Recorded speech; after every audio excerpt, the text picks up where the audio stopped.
Assalomu alaykum hammaga. Bugun sizlar bilan biz stiker yasashni o'rganamiz. Ya'ni, sizlarga hozir qanaqa programmadan foydalanib stiker yasashni o'rgataman. Bizga kerak bo'ladi Pixel Lab programmasi.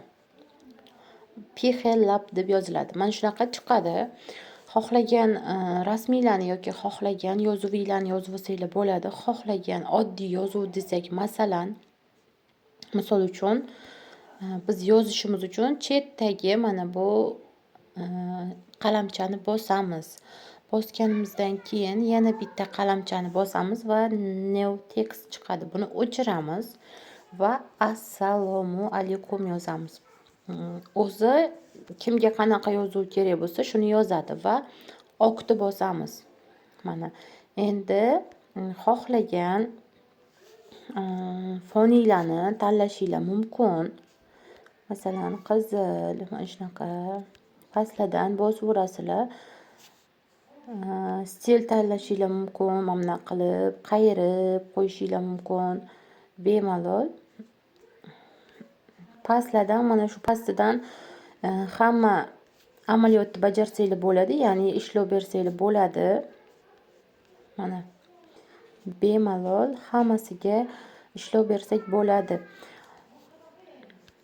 Hozir men shunchaki rangliman va chetiga mana stil tanlaymiz, mayli yozuvimizga font tanlaymiz. Qanaqa yozuv bo'lsin, buni o'zingizlar tanlaysizlar. Xohlasanglar mana bunaqa qilsanglar bo'ladi, chiroyli ekan.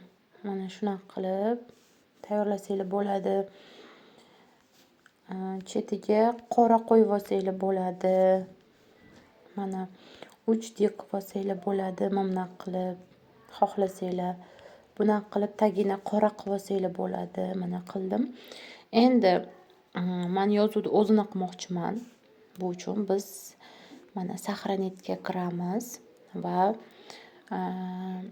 save image, mana bu image deb yozilganiga bosamiz va mana bunaqa yozuv chiqadi. Buni birdaniga saqranet qilmaysizlar. Biz buni birinchisi, mana bu birinchi image format degan yozuvni bosamiz va buni PNG qilib olishimiz kerak.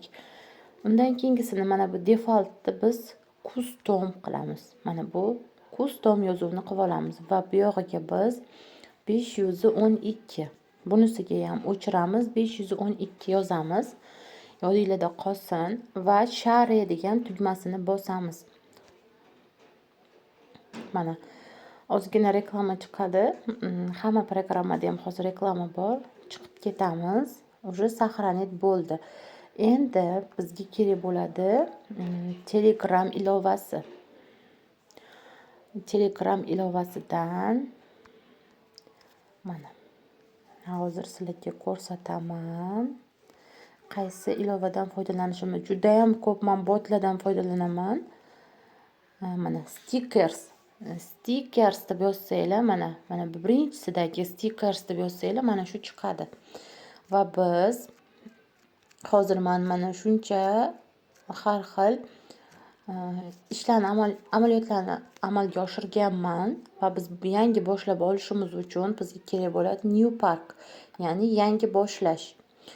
Va bizga so'rayapti, mana tarjima qilasizlar, tushunmasanglar, yangi stiker o'rnatildi. Endi sizning to'plamingiz uchun nom tanlang. Stikeringlar uchun nom tanlaysizlar. Masalan, gullar deylik. Gullar. Endi sizlarga aytayapti, rasmni jo'nating deyapti. Mana 512 ga 512 bo'lgan rasmni jo'nating deyapti. Bu rasmni jo'natish uchun bosamiz. Biz galereyadan jo'natmaymiz rasmni, biz jo'natamiz faylga kiramiz va galereyani bosamiz. Mana 3-da turgan galereyani bosamiz va birinchi yozuvimizni belgilab jo'natamiz. Jo'natdik. Undan keyin rahmat, endi bizga emoji jo'nating, ya'ni smile jo'nating deyapti. O'zingizlarga xohlagan smileni jo'natasizlar, masalan bu. Endi mana tarjima qilib ko'ramiz. Agar xohlasanglar 3 ta, 4 ta, 5 ta stiker jo'natsanglar bo'ladi bu yog'iga, ya'ni rasm jo'natsanglar bo'ladi. Hammasini bittada to'plab beradi. Biz yo'q, kerak emas deymiz. Endi yana aytayapti, nimadir jo'natishni xohlasanglar jo'natinglar deyapti. Kerak emas deb skipni bosamiz. Undan keyin stikeringlarga nom yozinglar deyapti. Masalan, gullar yasash deb yozasizlar. Endi mana stikerimiz shu bilan tayyor. Mana bitta bosamiz, chiqib ketamiz. Masalan, mana bu yoqqa stikerimizni jo'natmoqchimiz. Mana assalomu alaykum deb stiker jo'natamiz. Keyin stikeringlarning shaklini xohlasanglar oq, xohlasanglar ko'k, rasm dumaloq, to'rtburchak, uni ahamiyati yo'q. Uni ham o'rgataman hali sizlarga. Stiker mana shunaqa qilib tayyorlanadi. Qizlar, mana bo'sh shablon. Endi bu shablonimizga biz rasm joylab olamiz. Mana shu o'ng tomondagi tepadan 3 ta nuqtani bosamiz. Mana 3 ta nuqtani bossanglar, birinchisidan chiqadi galereya degan yozuv. O'shani bosasizlar. Keyin xohlagan albominglarni, ya'ni rasmiylarni tanlaysizlar. Masalan, men mana shuni tanlayman. Endi buni xohlasanglar to'rtburchak, xohlasanglar dumaloq, ixtiyoriy shaklda qilib olsanglar bo'ladi. Mana kattartirib, kichraytirib, masalan, dumaloq qilib olishimiz mumkin. O'zingizlar xohlagandaqa qilib. Mana endi pastdagi ya'ni OK belgisini bosamiz, ptichkani bosamiz. O'ngdan eng pastdagisini mana buni bosamiz. Bosib tayyorlab oldik. Endi buni ustiga nimadir yozmoqchisizlar. Masalan, tekstni bosamiz. Chap tomonda plyuscha belgisi tekstni bosamiz. Bosganimizda mana bu yoqda yozuv chiqdi mana. Endi bunga yozish uchun pastdagi qalamchani bosamiz, ya'ni edit. Yozamiz: biz bilan gullar yasang. Endi tepadan okni bosamiz. Yozuvimizni qo'yib olamiz. Endi o'zimiz istalgan shaklda, masalan, mana bu yozuvni bunaqaroq suradi. Bunisi bu yoqdan ochadi. Mana bunisi mana katta kichik qiladi. Ozroq kattartiramiz, plyusni bosamiz. Endi font tanlaymiz, ya'ni mana bundan mana font tanlaymiz. Yozuvimizga mana qaysi biri sizlarga yoqayapti, masalan, bu o'zingizlarga qaysi yoqsa, ko'zingizlarga qaysi chiroyli ko'rinsa, o'shani bemalol tanlasanglar bo'ladi. Men odatda ko'proq mana bu Amarans Bold yozuvini tanlayman. Endi oq mana bu yoqda ham mana fonlar bor. Mana men ko'proq shundan foydalanaman. Endi oqni bosamiz.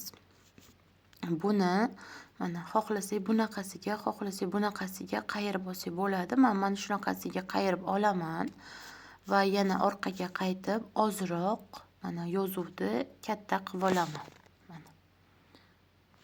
Mana ozroq katta qilib oldim. Endi mana bu color belgichasidan bosib xohlagan rangimda tanlayman. Qizil, oq, ko'k, qora. Mana shunday qilib tanlaymiz.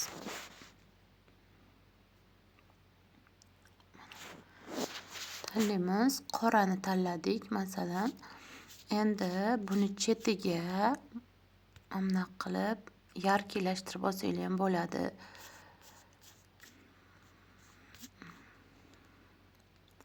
Mana biz hozir mana bu dumaloqni ichiga yozuvimizni yozishimiz kerak. Chunki dumaloq stiker qilyapmiz. Shaklini joylashtirib oldim. Biz bilan gullar yasang. Mana bo'ldi. Endi buni saqlanib qilamiz. Mana bu ikkinchisidan ham saqlanib bo'ladi. Endi image, ya'ni mana bu ikkinchisini bosamiz. Mana bu penagida turibdi o'zi to'g'ri. Mana bunisini custom qilamiz.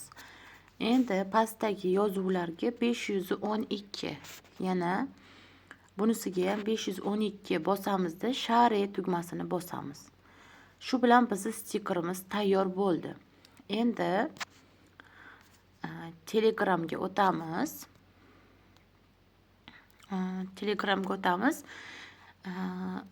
Mana qidiruv tugmasidan stickers deb yozamiz.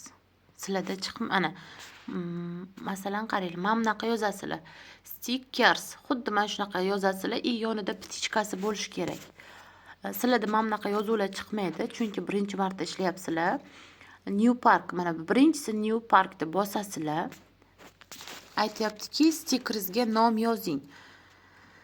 Masalan, yozamiz gullarimiz deb yozamiz. Ikkinchisiga endi rasm jo'nating deyapti. Rasmni bu yoqdan jo'natsanglar bo'lmaydi. Rasmni faylga kirib, ikkinchi fayldan kirib, galereyaga kirib, rasmni belgilab jo'natamiz. Rasmni jo'natdik. Endi emoji, ya'ni stiker tashlang deyapti. Mana, buni tashlaymiz. Endi publishni bosamiz, skipni bosamiz va yana nom yozing deyapti. Gullarimizga. Mana. Endi stikerimiz tayyor. Mana bu ko'k yozuvni bosamiz va stikerimizni saqlab olamiz. Ko'k yozuvni bosib, masalan, yangi stiker yaratmoqchi bo'lsanglar, bosasizlar.